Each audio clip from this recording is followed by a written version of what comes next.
सिंध में रमजानुल मुबारक के दौरान डाकू सारी हदें पार कर गए। अंदरूनी सिंध कच्चे के इलाके में अगवा बराए तावान की वारदातें बढ़ गईं तो कराची में स्ट्रीट क्राइम खतरनाक रुख इख्तियार कर गया। शहर कायद में गुज़िश्ता 24 घंटे के दौरान डाकुओं की फायरिंग से बच्चा और इंजीनियर समेत 3 अफराद जिंदगी गंवा बैठे। एक शख्स जख्मी भी हुआ। फायरिंग करने वाला एक डकैत मारा गया। मजीद तफसीलात इस रिपोर्ट में।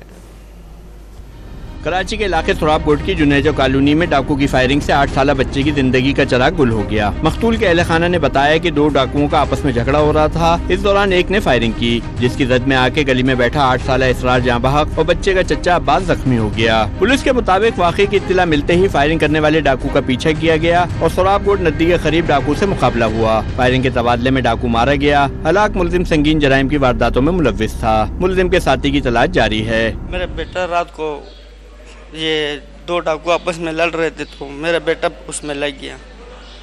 हुकूमत को चाहिए कि इन वाक़या को रोके। हाँ, एक बेटा था, एक भाई था। भाई मेरा जख्मी है, बेटा मेरा इंतकाल हो गया।